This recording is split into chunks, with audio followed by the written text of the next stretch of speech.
Today we're going to talk about a travel credit card that I personally am using right now. And I'll be upfront. Part of the reason why I'm making this video is because there will be a referral link.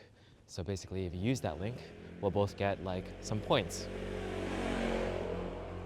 That was really bad timing. It is the Chase Sapphire Preferred credit card. But basically, I've been talking about this credit card a lot to like my friends in Japan, which kind of makes zero sense. Like every time I tell them about it, they're like amazed that like I'm able to travel to Japan and back to California so easily and so often.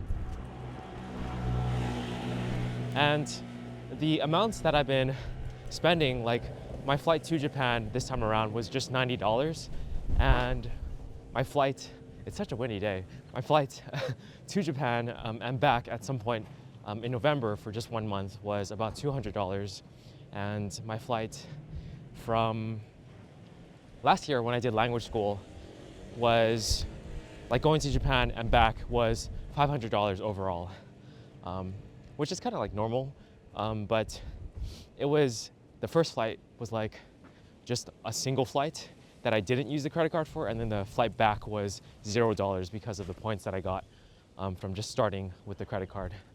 But when I tell my European friends this, or like my friends from Japan, they're like, what the heck?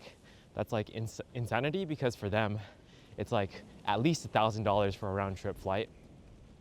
So it's pretty much thanks to this credit card that I've been able to fly back and forth like cheaply and have not really like felt the pain of spending a lot of money because of that. So yeah, I'm pretty thankful for having the credit card in general. And the number one thing about like a travel credit card is obviously a foreign transaction fee and making sure that there's none. So for this one, to talk about this card specifically, I have the Chase Sapphire Preferred, which is $90 annually. Like you just pay $90, and then like $50 of hotel credit goes to you. So I use that every time. Like as long as you go to like at least one hotel, that's at least $50. You have to book it through the Chase website though. As long as you do that, basically the annual fee is $40 instead.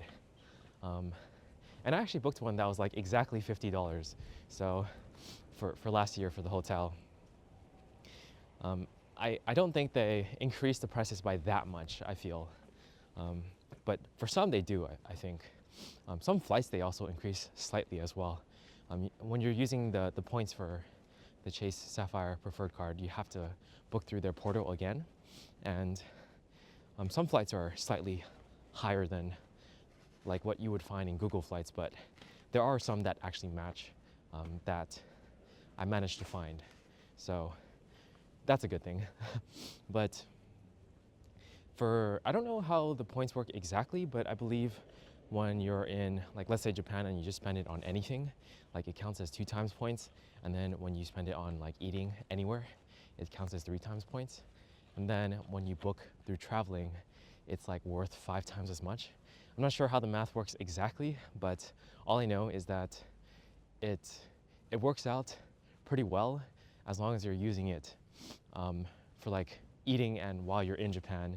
And by the time, at least for me, because I'm here a fair amount, by the time I leave or like go back to America, I have enough points to like book another flight cheaply. So that's the benefit of this card for me personally. Again, I recommend doing your research.